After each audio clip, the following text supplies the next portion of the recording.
ఈ ఊరు రామాయపట్నం. ఇది సముద్రం ఒడ్డున ఉన్న ఒక చిన్న ఊరు. ప్రతి ఉదయం అలల శబ్దంతోనే మొదలవుతుంది ఈ ఊరిలో. ఇక్కడ ప్రజలు గుండె ధైర్యాన్ని నింపుకొని ఎంతో ధైర్యంతో వేటకు అయితే బయలుదేరుతారు. ఎందుకంటే వాళ్ళ పిల్లల భవిష్యత్తు కోసం.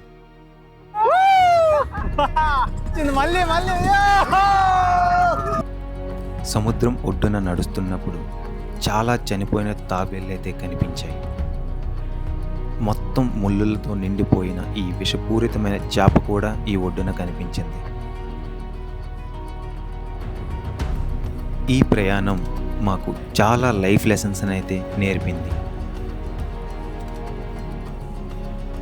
అలా కాసేపు ఈ సముద్రపు ఒడ్డున చిన్న పిల్లల్లా మేమైతే ఆడుకొని కాసేపు మా సమయాన్ని గడిపి అలా వాక్ చేస్తూ అయితే ముందుకు వెళ్ళిపోయాం. ఆ సమయం మా చిన్నప్పటి జ్ఞాపకాలను అయితే మాకు మళ్ళీ గుర్తు చేసింది. డ్రోన్లో చూస్తే ఈ బీచ్ చాలా అందంగా కనిపిస్తుంది. ఈ వీడియో కేవలం చేపల గురించి మాత్రమే కాదు, ఇది సముద్రంపై ఆధారపడి బ్రతుకుతున్న మనుషుల గురించిన కథ. ఇక్కడ ఈ దృశ్యాలన్నీ చూసినప్పుడు మనసు ఒక్కసారిగా భారమై, సముద్రం ఎంత అందంగా ఉన్నా దాని వెనక దాగి ఉన్న నిజం చాలా కఠినమైంది. మత్స్యకారుల జీవితం అంత ఈజీ కాదు. వర్షం, గాలి, ఎత్తైన అలలు అన్నీ వాళ్ళ రోజువారీ జీవితంలో భాగమే. వాళ్ళ రోజువారీ జీవితం నాతో పాటు మీకు కూడా ఈ వీడియోలో నేను చూపిస్తున్నాను.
మిలేయండి సార్ మిలేయచ్చు కదా.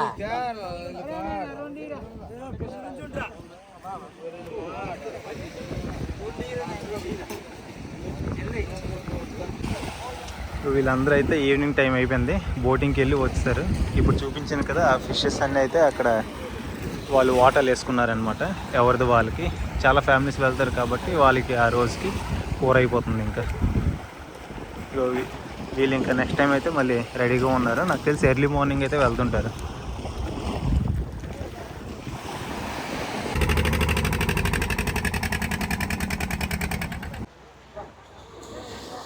వీళ్ళంతా ఇంకో టీం వైజ్గా వెళ్తుంటారు. ఎన్ని చేపలు అయితే దొరుకుతాయో అన్ని చేపలు ఆ రోజు పంచుకుంటారు ఇంక సాయంత్రానికి. ఇవన్నీ వాళ్ళ క్యారేజ్ బాక్సులు. పాపం చేపలు చెప్పారు కదా వాటర్లు అయితే వేసుకున్నారు. ఇంకా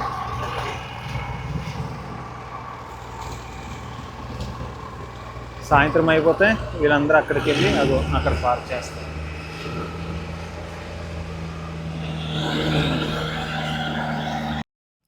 వాళ్ళతో పాటు సముద్రంలోనికి వెళ్ళి ఆ బోట్లో ఎక్స్పీరియన్స్ చేద్దామని నెక్స్ట్ డే అయితే మేము మళ్ళీ రిటర్న్ వచ్చాం. ప్రజెంట్ బీచ్ దగ్గరలోకి అయితే వచ్చాం. ఇప్పుడైతే వాటర్ చాలా వెనక్కి వెళ్ళిపోయింది మనకి. ఈ తాబేలు ఏజ్ ఎంతో మనకు తెలియదు ప్రజెంట్ అయితే, కానీ చాలా పెద్దదే. ఇగో చిన్న తాబేలు అయితే కాదు, కళ్ళు బయటకు వచ్చాయి పాపం. ఇప్పుడు ప్రజెంట్ అయితే ఇక్కడ వాటర్ వెనక్కి వెళ్ళిపోయింది చూడండి. చాలా వరకు.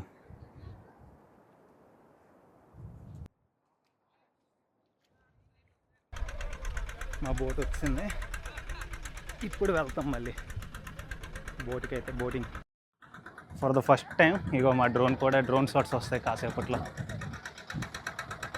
మీకు కనిపిస్తుందో లేదో, ఇగో డ్రోన్ బోట్. ఈరోజు ఆ మత్స్యకారులతో పాటు మేము కూడా సముద్రంలోకి వెళ్తున్నాము. చేపల పడవలో కూర్చొని సముద్రం లోతుల్లోకి వెళ్తున్నప్పుడు మనసులో ఒక విచిత్రమైన భావన. పడవను ఢీకొడుతూ వచ్చే అలలు, గాలి వేగం, నీటి రంగు మారుతున్న తీరు, సముద్రం ఎంత శక్తివంతమో అప్పుడే అర్థమైంది. అలలు అందంగా కనిపించిన వాటిలో ఒక భయం దాగి ఉంది. ఇది మనకు అడ్వెంచర్ కావచ్చు, కానీ వాళ్ళకు మాత్రం రోజువారీ జీవితం. కానీ సముద్రం అందమే కాదు, అది ఒక కఠినమైన నిజాన్ని కూడా చూపిస్తుంది. ప్రజెంట్ బోట్ అయితే స్టార్ట్ అయిపోయింది, వెళ్తున్నాం. Here we go.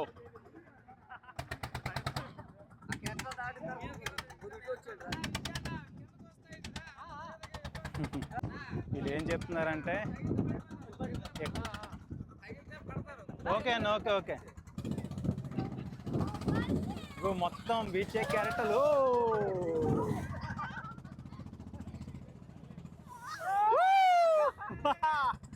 ఇగో పెద్ద క్యారెక్టర్ మళ్ళీ వచ్చింది, మళ్ళీ మళ్ళీ.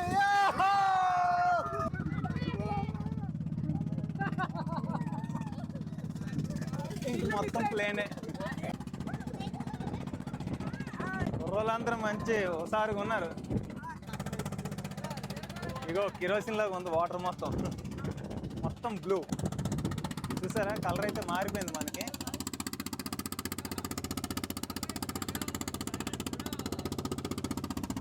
మొత్తం కొంగలన్నీ చేపల కోసం తిరుగుతున్నాయి. Crystal clear. వచ్చాం మేము ఆల్రెడీ చాలా దూరం, ఇంకా ముందుకైతే వెళ్తాం మేము.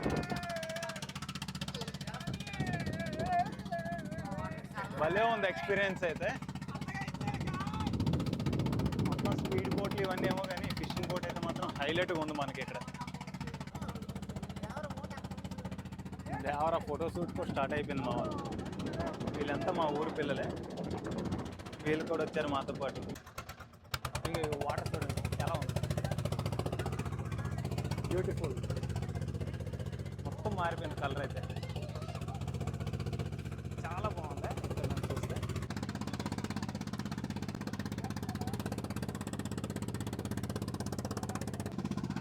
మొత్తానికి అందరూ హ్యాపీగా ఉన్నారు ఈరోజు.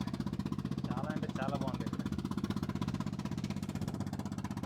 First time experience. అసలు భయం అనిపించట్లేదు, చాలా స్లోగా అయితే వెళ్తుంది కాబట్టి మనకి కెరటాల వల్ల ఊగుదాం అనుకున్నా, బట్ అలా ఏం అవ్వట్లే ఇక్కడ.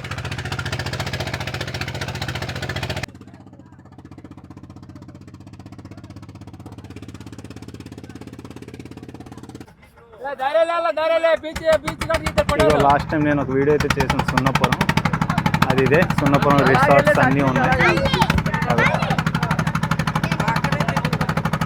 సున్నపురం ఒడిస్సాలో ఏంటంటే ఇది రీసెంట్గా ఫేమస్ అవుతుంది, చాలా బాగుంటుంది, పెద్ద బీచ్. సముద్రం మధ్యలో ఇది ఇంకో తాబేలు. తాబేలు అయితే చనిపోయి ఉంది చూడండి. ఇప్పుడు నా డ్రోన్ అయితే చాలా రిస్క్ చేసి డ్రోన్ షాట్స్ అయితే తీసింది ఇక్కడ నుంచి.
తీసుకురాలేకపోయినా.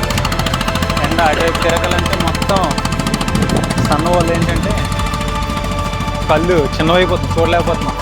వచ్చిన దగ్గరలో వచ్చే దగ్గరలో అయితే మాకు శాండ్ కింద ఇసుక తగిలేస్తుంది, దానివల్ల స్లో అయిపోతుంది. Speed breakers.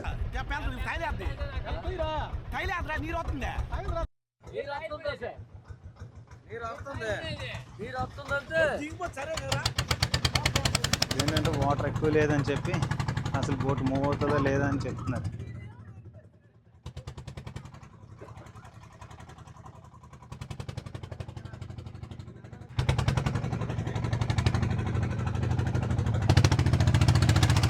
అయిపోయింది, ఎక్కేసారు ఇంకా. ఒడ్డుపైకి వచ్చాక నా డ్రోన్ ఎగరవేసి చూస్తే అది ఒక అందమైన చిత్రంలా అనిపించింది. నీలి సముద్రం, విస్తారమైన ఇసుక తీరాలు, సూర్యుడి వెలుగు తాకిన అలలు. అదే సమయంలో మత్స్యకారులు తమ చేపల వలలను అల్లుకుంటున్నారు. ఆ వలల్లో చిక్కేది కేవలం చేపలే కాదు, వాళ్ళ రేపటి ఆశలు, వాళ్ళ కుటుంబాల భవిష్యత్తు.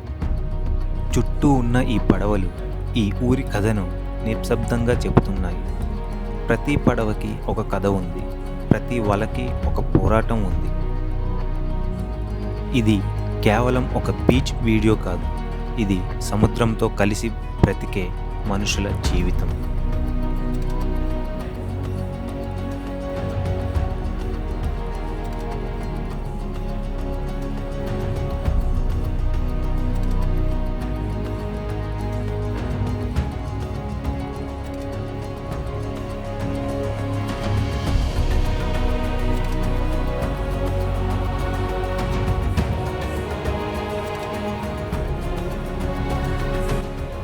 అలా కాసేపు ఆ సముద్రపు ఒడ్డున నా డ్రోన్తో కాసేపు నేను ఆడుకొని అక్కడ ఉన్న మత్స్యకారులతో కాసేపు సమయాన్ని గడిపి మేమందరం మా ఊరికైతే బయలుదేరిపోయాం. ఈ వీడియో నేను ఇక్కడితో క్లోజ్ చేస్తున్నాను. వీడియో కనుక నచ్చినట్లయితే ఒక లైక్ చేసి సబ్స్క్రైబ్ చేయడం మర్చిపోకండి. మరి ఒక్క వీడియోతో మళ్ళీ కలుసుకుందాం. Until then, bye bye.